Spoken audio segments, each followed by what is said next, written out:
오늘 제목을 한번 같이 한 목소리를 읽습니다. 시작. 가나안이 받은 저주와 가나안 정복. 오늘 우리가 읽은 본문은 참 성경의 솔직함을 우리가 경험하게 됩니다. 바로 몇 장 전에 흠없는 의인으로 소개된 노아를 굳이 그의 장막에서 술 취해 벌거벗은 것을 굳이 기록하시는 성경. 도대체 그 성경의 솔직함이 무엇을 우리에게 가르쳐 주고 싶은 것일까요? 무엇을 우리에게 교훈하시는 것일까요? 이 노아의 술 취하여 벌거벗은 이 사건 전에 있었던 무지개 언약과는 어떤 연관성이 있는 것일까요? 잘 아시듯이 이런 얘기죠. 노아가 어느 날 포도주에 취해 집에서 벌거벗은 모습을 함이 보고 그것을 그의 형제들에게 떠벌리고 그의 형제 셈과 야벳은 그 하체를 보지 아니하고 그 아비의 하체를 이불로 덮어 주었고, 술에서 깬 노아가 그것에 대노하여서 저주를 하는데 그것을 고발했던 함이 아니라 그의 아들, 그것도 막내 아들 가나안을 저주를 합니다. 오늘 본문 25절 말씀인데요.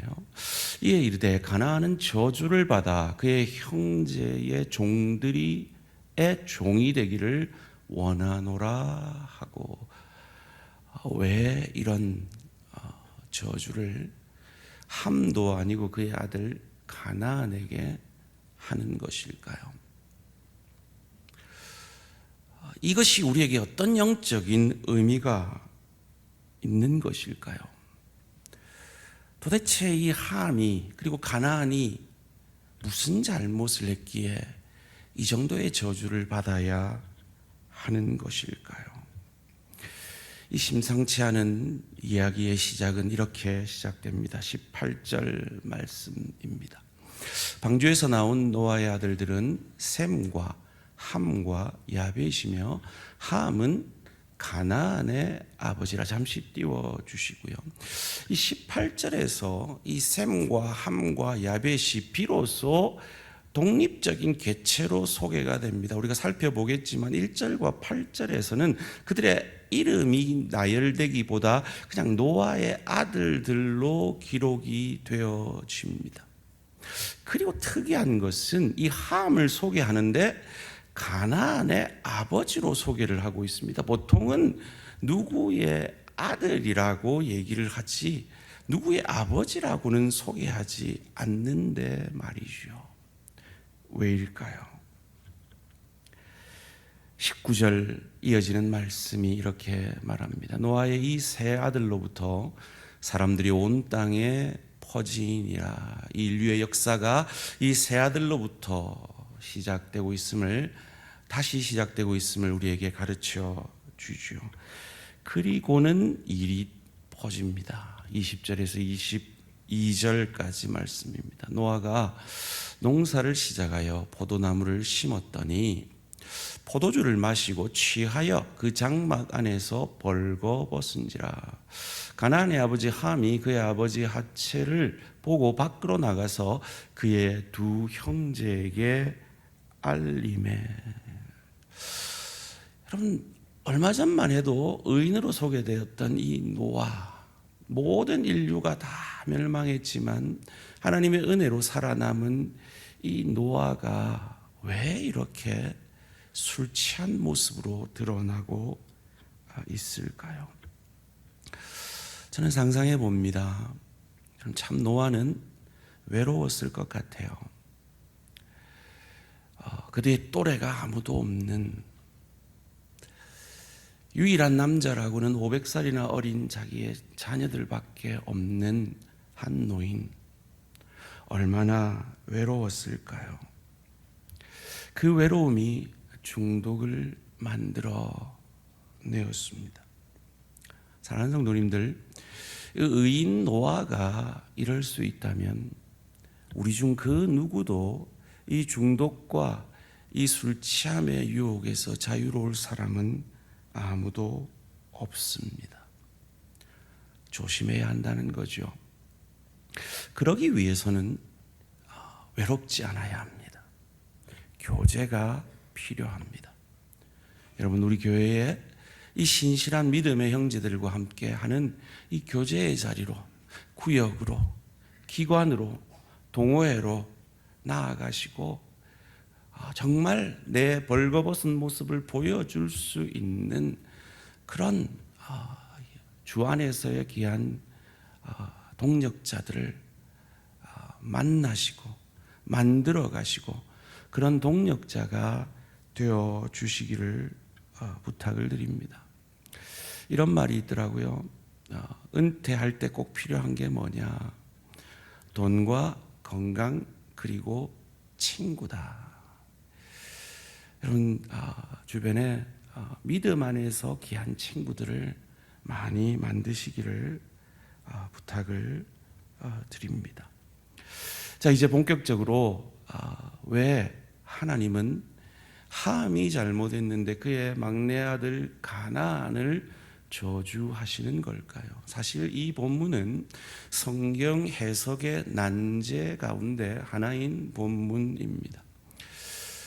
그런데 왜 굳이 이 본문을 제가 다루느냐? 아마도 우리 성도님들은 그냥 아무 생각 없이 넘어가실 수 있을 것 같아서, 비록 분명한 해답은 없을지라도 여러 주석들과 자료들과 설교들을 통해서 이 본문이 어떻게 해석되어질 수 있는가의 여러 가능성들을 보면서 그 가운데 우리가 교훈을 받고자 하는 것입니다. 첫 번째로, 가나안이 함과 함께 아버지의 하체와 관련해서 큰 죄를 범하였다라는 그런 해석, 그런 설이 있습니다. 이렇게 해석하는 이유는요, 이 본문에서 그의 아버지의 하체를 보고라고 할 때 이 보고라는 단어가 라아라는 단어입니다. 이 히브리어 라아는요, 주도 면밀하게 보고 즐긴다라는 뜻이 있다고 합니다. 그래서 이를 가지고 아마도 이 함이 그의 아들 가나안과 함께 그의 아버지의 하체에 대해 변태적인 성행위를 했을 것이라고 해석하는 신학자도 있습니다. 저는 크게 동의가 되지는 않는데 많은 목사님들이 이렇게 해석을 하고 있더라고요. 그럴 수도 있을 것이, 이들이 받은 저주가 벌이 너무 과하기 때문에 이렇게 이해하지 않고는 해석되기가 쉽지 않기 때문에 이렇게 해석을 하는 것 같습니다. 두 번째는요, 가정의 사적인 영역에 대해서 이 함은 그의 아들과 함께 공적으로 떠벌렸기 때문에 이렇게 정죄를 받았다라는 해석설이 있습니다. 노아가 이 포도주에 취했다라는 것은 홍수가 마치고 방주에 나와서 약 최소 4, 5년의 세월이 흘렀다라는 것을 알 수가 있습니다. 왜냐하면 포도나무는 심은 지 3년이 되어야 열매를 거둘 수 있고 그것을 또 포도주로 담그려면 일정 시간이 필요했기 때문이죠. 4, 5년의 시간이 지났다면 아마 노아에게도 그 홍수에 대한 은혜와 기억이 점점 희미해져 갈 때였지 않나 하는 생각이 듭니다. 더군다나 이 21절에 포도주라고 되어 있는 이 본문은 원문에 보면 그 포도주라고 되어 있습니다. 그 말은 이미 이 노아가 포도주에 중독이 되어 있던, 익숙해져 있다라는 것을 보여주는 것이죠. 그런데 또한 그 장막에서 그랬다라는 겁니다. 여러분, 우리가 다 집에 가면 허리띠 풀고 편한 옷 입고 그냥 방구도 붕붕 끼고 그냥 편하게 그냥 내 모습을 드러내는 것이 집이죠. 물론 그렇다고 해서 노아의 이 행위가 잘했다라는 것은 아닙니다만은 그 장막에서 했던 그 일에 대해서 여기서 이 함이 그것을 보고 나가서 그의 두 형제에게 알리메라고 했더니 알리메의 원문인 나가드라는 단어는요, 선포하다라는 뜻입니다. 떠들고 다닌다, 배신한다, 심지어는 해설한다라는 뜻도 있는 거예요. 그냥 말한 게 아니라 아버지가 어떤 모습으로 있는지를 아주 상세히 설명할 정도로 아버지에게 모욕이 되었다라는 것이죠. 여기서 이 취했다라는 이 말에 이 원문이 샤카르라는 원문인데요. 이 샤카라는 단어가 이 마신다라는 동사예요. 근데 이 샤카르는 마신다의 최상급, 그러니까 코가 삐뚤어지도록 마셨다, 필름이 끊길 정도로 마셨다라고 이해될 수가 있는 거죠. 그런데 그곳이 어디였다고요? 집이었다고요. 그의 가족은 그의 아버지의 그 은밀한 공간에서의 모습을 가족으로서 지켜주어야 함에도 그러지 못한 것에 대한 형벌을 받은 것이다 라는 해석입니다. 세 번째 해석부터는 제가 좀 마음이 가는 해석인데요, 하나님의 주권설입니다. 이 창세기 전체의 주제가 하나님의 주권이에요. 그래서 하나님이 하시는 건 그건 선이 되는 것이죠. 하나님이 이스마엘이 아니라 이삭을 선택하면 그것이 옳은 거예요. 하나님이 에서가 아니라 야곱을 선택하면 그것이 선한 거예요. 하나님이 가인의 제물을 받지 아니하시고 아벨의 제물을 받으셨으면 그 이유 여하와 상관없이 그것이 옳은 것이죠. 하나님이 부족한 이 이스라엘의 야곱의 12아들을 12지파로 삼아서 이 언약의 계승자로 삼으신 것이, 하나님이 그렇게 하셨다면 그들이 아무리 부족해도 그것은 하나님의 뜻에 합당한 것입니다. 마찬가지로 하나님이 가나안을 노아를 통해 정죄하셨다면 그것이 하나님의 깊고 넓고 크게 일하시는 하나님의 선하신 뜻이라는 거죠. 그런 의미에서 저는 네 번째 이 해석을 가지고 오늘 함께 은혜를 나누고자 하는데요, 네 번째 해석은 이 아버지 노아 때문에 함은 그 어떤 이유도 없이, 아버지 노아가 의인이었고 아버지 노아가 하나님 앞에 은혜를 받았기 때문에 그의 친구들도, 그의 스승님도, 그보다 훨씬 잘난 사람도 다 죽어가던 그때에 아버지 때문에 살아난 이 함이, 그 아버지 때문에 살아난 이 받은 은혜에 대해서 은혜로 반응하지 못했기 때문에 이 형벌을, 정죄를 받았다라는 해석이 저는 가장 타당한 해석이 아닌가 생각을 합니다. 앞서도 말한 것처럼 이 창세기 9장 18절에서 노아의 아들들을 구체적으로 이름을 부르는데요, 그 전에는 이 아들들의 이름을 말하지 않아요. 그저 노아와 그 아들들이에요. 1절 8절 말씀을 함께 읽겠습니다. 시작. 그 아들들에게 복을 주시며 그들에게 이르시되 생육하고 번성하여 땅에 충만하라. 하나님이 노아와 그와 함께한 아들들에게 말씀하여 이르시되, 그냥 노아와 아들들이에요. 그 아들들이 살아난 건 노아 때문이죠. 하나님의 노아를 향한 전적인 은혜 때문에 그 아들들은 구원받은 것입니다. 그런데 그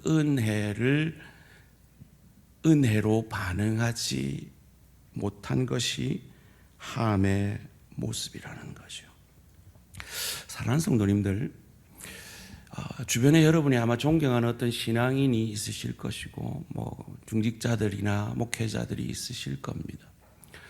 그런데 우리가 존경하는 그 누구라도 실수합니다. 그런데 그때 악인들은 그 의인의 넘어짐에 즐거워하며 그것을 떠벌리기에 바쁘다는 것이죠. 함이 그러했다는 겁니다. 그럼 셈과 야벳은 어떠했습니까? 23절 말씀입니다. 셈과 야벳이 옷을 가져다가 자기들의 어깨에 메고 뒷걸음질 쳐 들어가서 그들의 아버지의 하체를 덮었으며 그들이 얼굴을 돌이키고 그들의 아버지의 하체를 보지 아니하였더라. 아버지의 은혜로 살아난 그들이 아버지가 좀 실수하고 아버지가 좀 넘어져도 그것을 그들이 받은 은혜로 그 아버지에게 반응을 하고 있는 것이죠.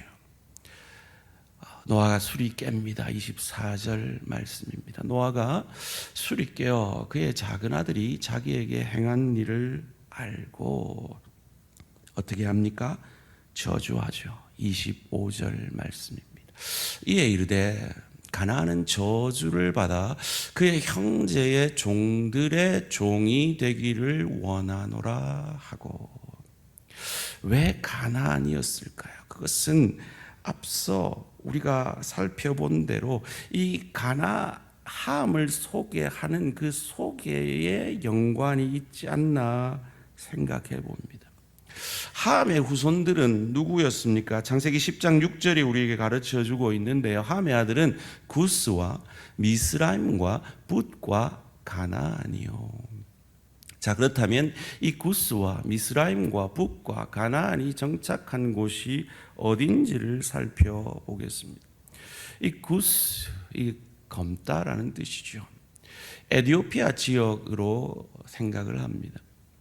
그리고 미스라임은 이집트 지역이고요. 붓은 리비아 지역에 정착을 했죠. 방향은 아프리카가 맞아요. 그래서 많은 목회자들이 이 아프리카 노예들이 잡혀간 이유는 바로 이 노아가 내린 저주 때문이다라고 해석을 하는데요. 그 해석이 전혀 타당하지 않고 악한 해석인 것은 저주를 내린 대상이 누구였습니까? 25절 다시 한번 한 목소리를 읽습니다. 시작. 가나안은 저주를 받아 그의 형제들의 종들의 종이 되기를 원하노라 하고. 가나안이 저주를 받았어요. 가나안이 셈의 종이 될 것이다라고 저주를 받았어요. 왜 가나안인가? 그리고 가나안이 정착한 곳은 어디예요? 가나안 땅이에요.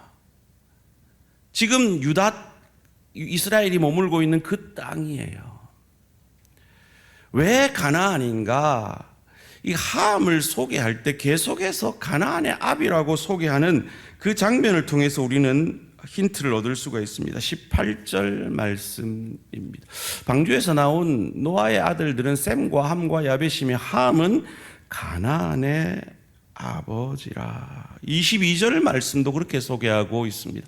가나안의 아버지 함이 그의 아버지의 하체를 보고 밖으로 나가서 그의 두 형제에게 알림에. 이 본문의 주인공은 지금 가나안이에요. 이 성경 기자 모세는 지금 가나안을 계속 언급하면서 이 성경의 이 창세기의 첫 수신자인 이 셈의 후손인 이 출애굽한 이스라엘 백성들 그리고 가나안을 정복하게 될 그들에게 계속해서 가나안을 언급하고 있는 것입니다. 왜요?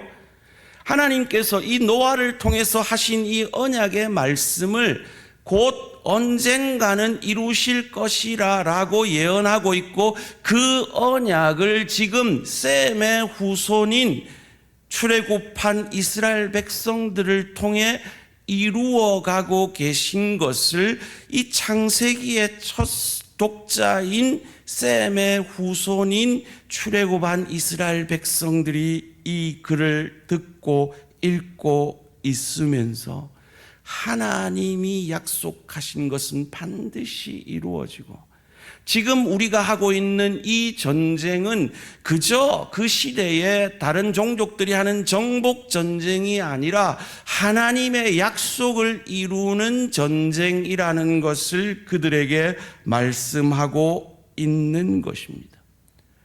그러기에 이 본문을 가지고 미국의 노예를 아프리카에 잡아갔다라는 그것을 정당화하는 데 사용해서는 안 되는 것이죠. 이 약속을 언제 하셨습니까? 창세기 15장 13절입니다. 여호와께서 아브라함에게 이르시되 너는 반드시 알라. 내 자손이 이방에서 객이 되어 그들을 섬기겠고 그들은 400년 동안 내 자손을 괴롭히리니. 이 애굽에 종살이 하러 간다는 것을 그들에게 말합니다. 그리고는 언제 자유케 한다고요? 16절 말씀입니다. 내 자손은 4대 만에 이 땅으로 돌아오리니 이는 아모리 족속의 죄악이, 즉 가나안 족속 가운데 한 족속이니 아모리 족속의 죄악, 가나안 족속의 죄악이 아직 가득 차지 않았기 때문에 400년을 종살이한 이후에 그들을 정복하는 그 정복을 이루게 될 것이다 라고 아브라함에게 약속하고 있는 것입니다. 오늘 이 노아가 했던 이 저주는 하나님이 앞으로 이루실 그 구원의 시나리오, 그 실제의 구원의 시나리오와 같은 실사판인 그 구원을 우리에게 미리 보여주고 있는 것입니다. 셈이 축복을 받았습니다.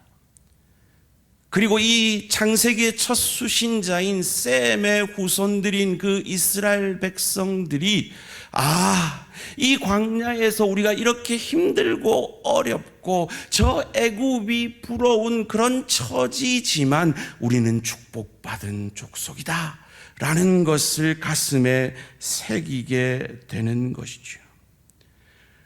그리고 저 가나안의 법칙, 바로 함의 조선인 가나안의 법칙, 그 사람이 의인이 실수하면 그것을 들추어내고 그것을 고발하고 그것을 비웃고 그래서 저를 묵살하고 나를 높이는 이 가나안의 정신을 셈과 야벳, 그 하나님의 은혜로 구원받은 자들이 그의 아버지의 부끄러움을 가려준 그 은혜의 정신으로 대체하려는 것이 바로 이 가나안 정복의 하나님의 구원의 역사인 것입니다.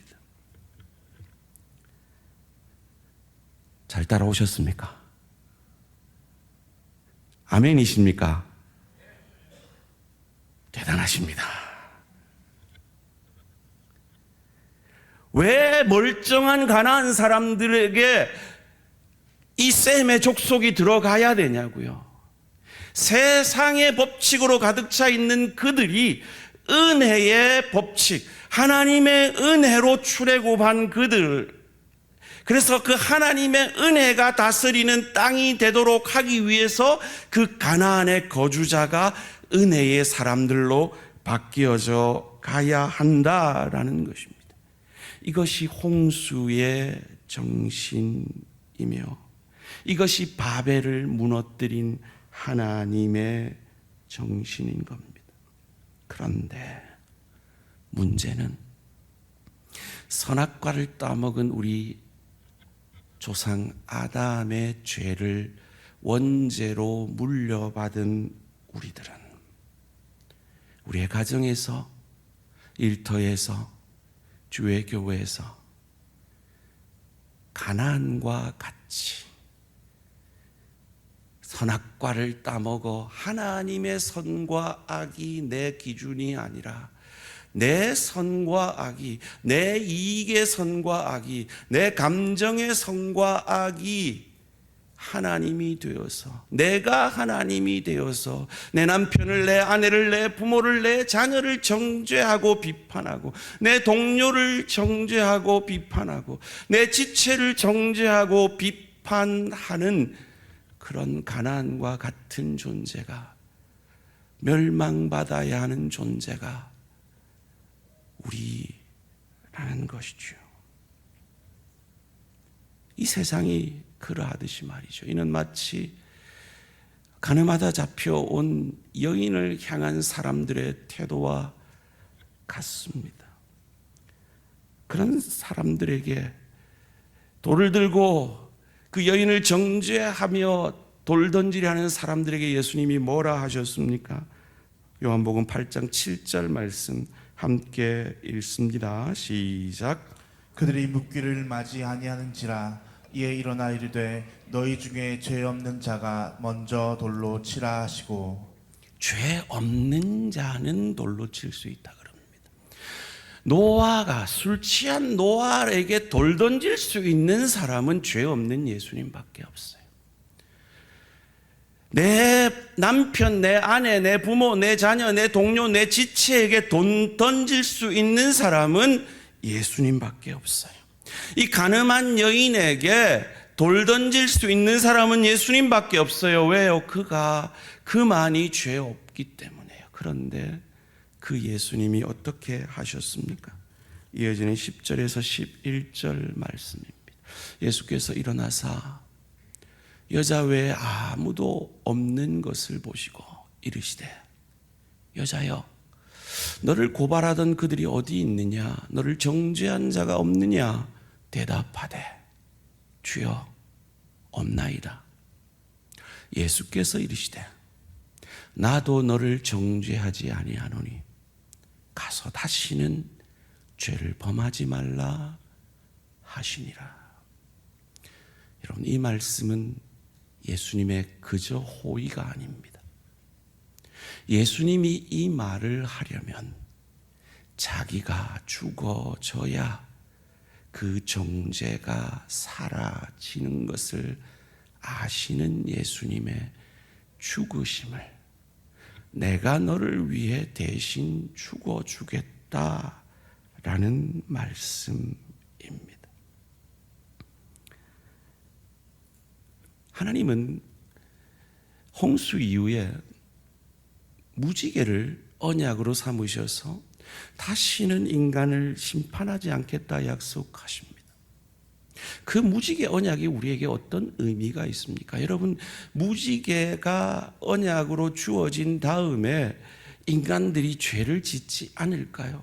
노아 시대 이 방주를 만들어야 했고 홍수로 이 땅을 쓸어버려야 했을 만큼 죄를 짓지 않는 시대일까요? 아니요, 더 죄가 관영했죠. 하나님이 그것을 모르셨을까요? 아시죠.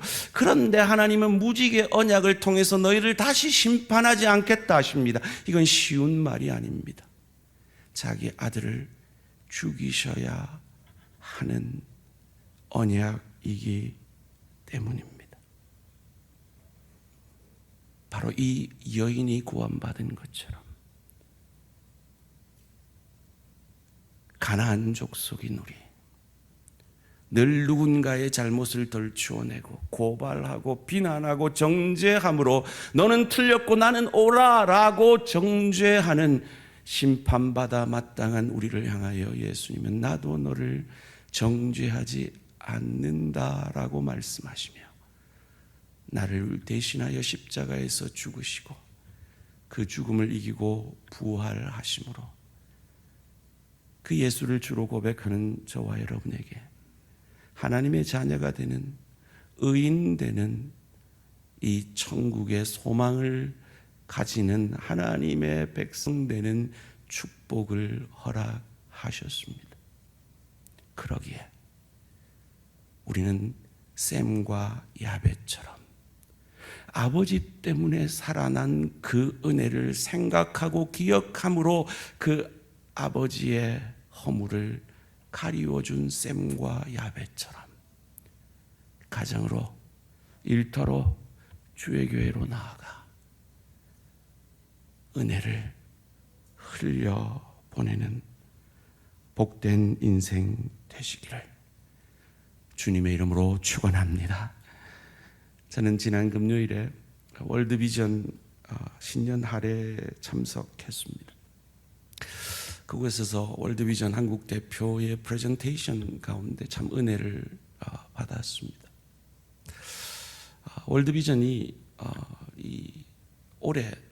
작년 한 해 동안 이 후원한 아동의 수가 550만 명이었다고 합니다. 이 중에 우리 성도님들도 많이 참여를 하셔서 참 감사합니다. 그러면서 사진을 한 장을 보여주세요. 제일 왼쪽 위에 있는 사진이, 조그만 사진이 그 월드비전 세계 2대 대표 사진입니다. 저분이 베트남의 난민들이 작은 보트를 타고 탈출해서 죽어간다는 소식을 듣고 50만 불을 들여서 배를 사서 개조를 해서 난민을 구조하러 달려갑니다. 그리고 그 옆에 있는 사진 가운데 그 화살표가 되어 있는 조그마한 그 아이의 사진이 보이는데, 그 아이가 빈청이라는 베트남 아이입니다. 그리고 그 아래 머리 벗겨진 저 남자가 바로 빈청인데요. 저 아이가 미국에서 정착을 해서 하버드 의대를 가서 병원을 8개나 하는 병원 재벌이 됩니다. 그리고는 이 월드비전에 현재까지 150억 정도를 저 아이들을 살리는 일에 후원을 하고 있다고 합니다. 그 밑에 사진은 이슬람권에서 월드비전의 후원을 받은 목사님입니다. 이슬람권에서 목사가 된다는 건 죽겠다는 거죠. 그런데 월드비전의 그 사랑, 은혜 때문에 목사가 되었습니다. 그리고 그 옆에 있는 분은 양학선 체조 대표, 금메달을 딴 분이죠. 저분도 월드비전의 후원을 받은, 그래서 지금은 월드비전의 홍보대사를 하면서 후원자로 서 있는 겁니다. 사랑하는 성도님들, 이것이 은혜 받은 자가 마땅히 가져야 할 자세입니다. 사랑하는 성도님들, 저와 여러분은 가나안 정벌되어야 할 대상들이었습니다. 그런데 우리를 셈의 자손으로 삼아주셨습니다. 그래서 그 세상의 원칙이 지배하는 그 땅을 하나님의 은혜가 지배하는 땅으로 바꿀 책임이 우리에게는 있는 것입니다. 여러분의 가정은 은혜가 지배하고 있습니까? 함의 원칙이 지배하고 있습니까? 여러분의 일터에서 여러분의 모습은 셈과 야벳 같습니까? 함과 같습니까? 주의 교회를 섬기는 우리의 모습은 어떠합니까? 우리가 은혜의 땅으로 바꿔야 할 나의 가나안은 어디입니까? 주님 앞에 내가 속한 그 땅을 은혜의 땅으로 바꾸는, 주님의 은혜에 정당하게 반응하는 저와 우리 모든 성도님들 되시기를 주님의 이름으로 축원합니다. 이 시간 함께 기도하기를 원합니다. 우리 안에는 함과 가나안의 죄의 속성들이 있음을 우리는 압니다. 그래서 조금만 누가 잘못해도 벌떼같이 일어나서 그를 정죄하고 비난하기 바쁜 우리입니다. 그러므로 나는 전혀 죄인 아닌 것처럼, 의인인 것처럼 떠벌리는 우리입니다. 그런데 우리가 잊고 있었던 것은 내가 은혜로 구원받았다라는 겁니다. 함이 잊은 것은 아버지의 은혜 때문에 살아났다는 겁니다. 이 한 주간 우리의 삶의 현장에서 그 은혜를 기억해내기를 원합니다. 그리고 그 은혜가 내 가정으로, 일터로, 주의 교회로 흘러가는 셈과 야벳과 같이 축복받은 우리인 것을 증명하기를 원합니다. 주여 한번 부르신 이후에 내 귀에 들릴 정도로 하나님 앞에 우리의 결단을 올려드리겠습니다. 주여